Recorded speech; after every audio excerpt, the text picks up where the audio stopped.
4절 보니까 좋죠? 너무 뒤에 계셔가지고 안 보이는 분도 있으신가요?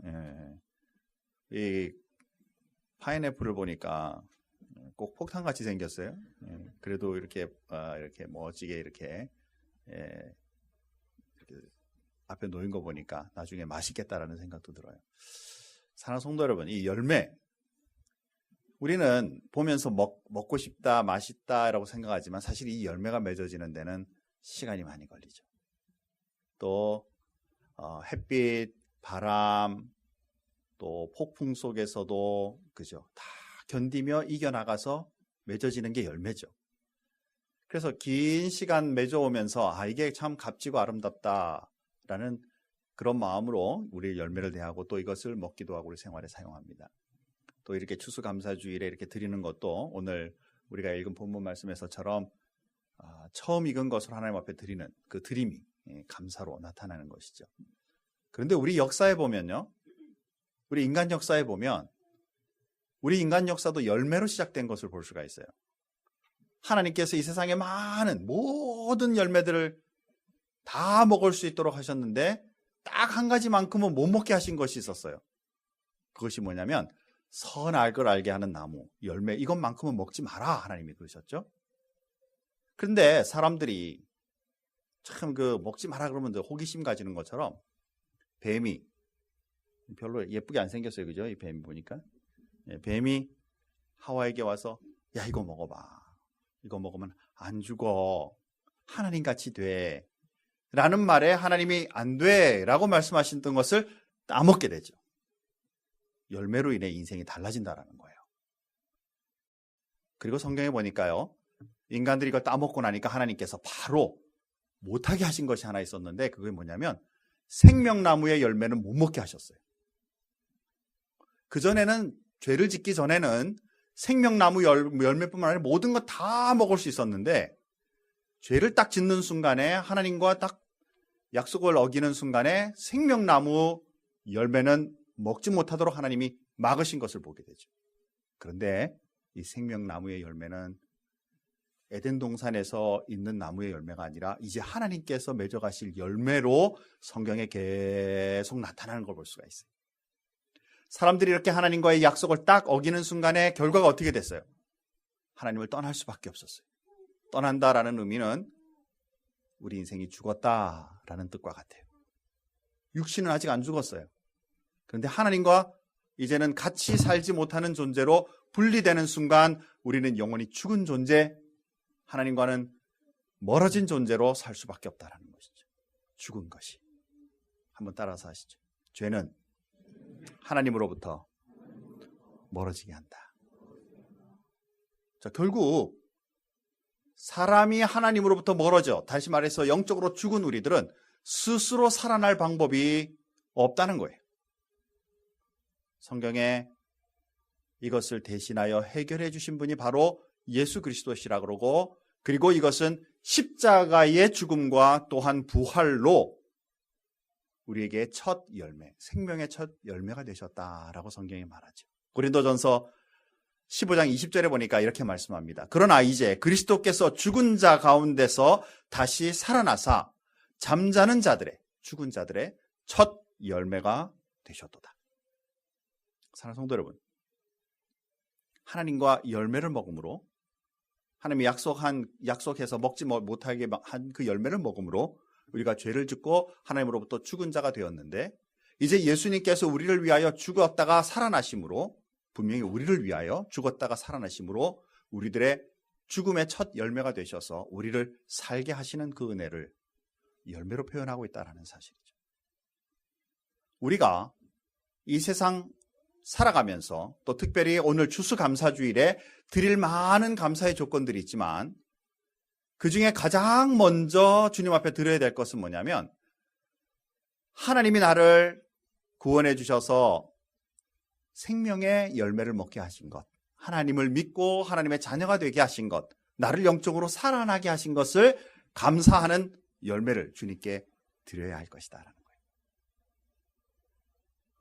어떻게 드릴 수 있어요? 예수님을 믿는 것부터 시작해요. 아까 예수님이 우리 죽음의 죽은 자, 잠자는 자들의 첫 열매가 되신 것을 어떻게 그 열매를 내 것으로 만드는가? 예수님을 믿음으로 말미암아 그 열매가 나의 것이 되고 이 세상 살아가면서 반드시 소유해야 될 열매는 바로 이 예수님께서 우리를 위하여 베푸신 열매를 가지는 게 먼저예요. 오늘 이 아침에 더 많은 성경의 말씀을 나누기 전에 저와 여러분이 먼저 이 예수님께서 우리를 위해 베푸신 열매를 소유하는 축복의 시간을 가지기를 소원합니다. 자, 우리 다 같이 한번 눈을 감으시죠. 조용히 한번 눈을 감으시고요. 이미 예수 믿고 있지만 한번 예수님을 고백하는 순간을 우리 같이 한번 가지겠습니다. 한번 저를 따라서 천천히 같이 한번 믿음의 고백을 한번 할 수 있기 바랍니다. 사랑하는 주 예수님, 저는 죄인입니다. 저를 용서해 주세요. 주님께서 저의 죄 때문에 돌아가셨음을 믿습니다. 저는 저의 죄에서 돌아서기를 원합니다. 저는 지금 주님을 저의 마음과 저의 생활 속에 모셔드립니다. 저의 죄를 용서하여 주시고 영생을 주심을 감사합니다. 저는 주님을 저의 구주로 믿고 따르겠습니다. 감사드리며 예수님의 이름으로 기도합니다. 아멘. 사랑하는 성도 여러분, 저를 따라서 고백했지만 이게 여러분의 믿음의 고백이 되기를 주님의 이름으로 축복합니다. 먼저 예수님을 믿는 그 믿음이 우리에게는 우리를 위하여 죽으신 예수님의 열매를 우리가 소유하는 것이 되는 것이고, 이제 우리는 믿음의 열매를 맺어가는 사람이 돼요. 자, 성경에 보니까 이렇게 예수를 믿고 너희는 예수 믿는 사람으로 살아라 라고만 말하지 않고, 성경에 다시 또 우리에게 주시는 말씀이 뭐냐면, 또한 너희는 생활 속에 열매를 맺는 자가 되라 라고 말씀하고 있다는 거예요. 요한복음 15장 16절 말씀에 보니까 너희가 나를 택한 것이 아니요 내가 너희를 택하여 세웠나니 이는 너희로 가서 열매를 맺게 하고 또 너희 열매가 항상 있게 하여 내 이름으로 아버지께 무엇을 구하든지 다 받게 하려 함이니라 라고 말씀해요. 예수를 믿는다 라고 말하면 이제는 예수 믿는 사람은 예수 믿는 사람으로서 생활 속에 또한 열매를 맺어가는 그리스도인이 되라. 어떤 열매를 맺어야 될까? 성경을 우리가 자세히 보면요, 많이 나누어서 맺어야 될 열매를 우리가 더 찾을 수 있겠지만 아주 크게 두 가지는 반드시 맺어야만 합니다. 자, 첫 번째 열매는 뭐냐면 전도의 열매. 요한복음 15장 8절 말씀에 보니까 열매를 맺는 그 열매를 보고 너희가 내 제자인 줄 알리라. 어떤 열매예요? 내가 예수님의 자녀인 것을 알고 또 다른 사람들에게 예수님의 제자로 설 수 있도록 도와주는 열매. 그래서 그분들이 예수님을 믿기 시작하는 것, 그분들이 하나님을 사랑하고 주님의 백성이 되는 것을 우리가 돕는 것, 이것이 바로 전도의 열매이며 이것을 보면서 너희가 내 제자인 줄 알리라. 벌써 성경이 이렇게 말씀하고 있다는 사실이죠. 사랑하는 성도 여러분, 여러분은 예수를 믿을 뿐만 아니라 예수님을 증거함으로 전도의 열매를 맺는 사람 되기를 주님의 이름으로 축복합니다. 아멘입니다. 그래서 여러분의 삶에 추수의 감사의 절에 이렇게 드리듯이 하나님, 부족한 저를 통해서 우리 주변에 있는 이런 분들이 예수님을 믿게 되어 하나님의 자녀가 된 것을 감사합니다. 하나님 기뻐하시는 감사죠. 두 번째로 우리가 보니까 성령의 열매.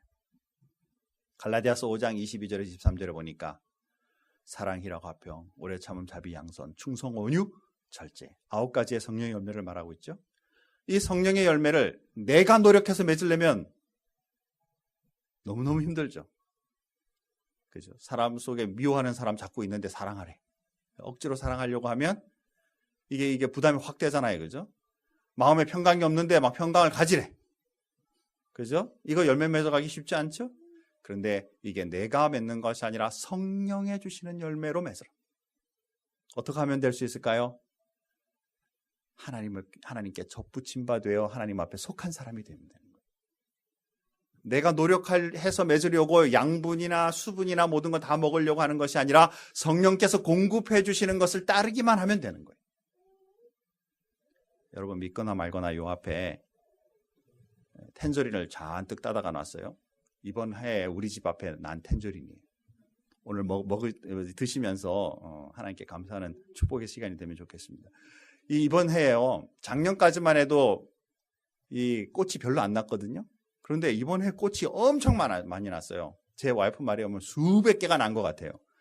그런데 제가 열매를 요번에 따기 전에 대략 씌워봤거든요. 한 100개밖에 안 돼요. 100개밖에 안 돼요.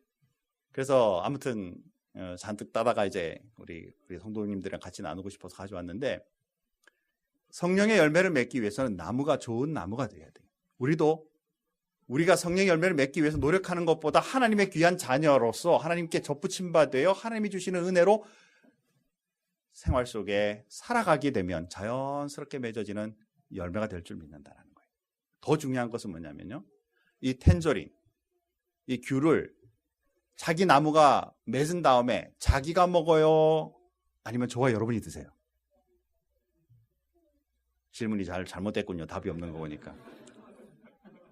사과나무가 사과를 잔뜩 만들면 사과나무가 먹어요? 아니면 주변에 동물이나 사람들이 먹어요? 사람들이 먹어요. 성령의 열매를 잔뜩 맺으면 내가 먹어요? 아니면 내 주변의 사람들이 먹나요? 아멘이에요. 사랑하는 성도 여러분, 우리는 하나님의 은혜 가운데 열매를 맺는 주님의 귀한 나무가 되고 열매를 맺는 귀한 존재가 되는 것 자체가 이미 축복이에요. 맺은 그 열매로 통해 하나님의 사람들이, 주변에 우리 성도들이, 우리 가족들이 이 사랑, 희락, 화평, 오래 참음, 자비, 양성, 충성, 온유, 절제와 같은 그 아름다움을 누릴 수가 있고, 또한 우리의 이 모든 열매를 하나님께로 올려드릴 수 있음을 우리는 믿는다는 거죠. 이번 추수감사절에 우리 다시 한번 마음에 각오를 하면 여러분 좋겠습니다. 제일 먼저는 반드시 내가 예수님을 믿음으로 말미암아 여러분의 삶 속에 믿음의 열매를 맺는 사람 되기를 주님의 이름으로 축복합니다. 두 번째는 우리의 삶 속에 예수를 믿는 많은 사람들, 이제 생활 속에 다른 사람들에게도 복음을 전하는 전도의 열매자가 돼요. 추수감사 때뿐만 아니라 주님 앞에 섰을 때도 주님 보시기에 네가 착하고 충성된 하나님의 종으로 제대로 열매를 맺었다라고 인정받는 주님의 자녀 되기를 주님의 이름으로 축원합니다. 마지막으로 우리의 삶 속에 성령의 열매를 통하여 내 자신이 풍성할 뿐만 아니라 우리의 주변, 우리가 섬기는 교회, 세상의 많은 사람들까지도 그 영향력을 끼치고 하나님 보시기에도 성령의 열매로 인해 감사가 넘치는 믿음의 자녀 되기를 주님의 이름으로 축원합니다. 이 추수감사절에 하나님 앞에 온전히 드리는 아름다운 열매가 여러분의 삶 속에 충만하시기를 바랍니다. 우리 다 같이 한번 기도하겠습니다. 하나님 감사합니다.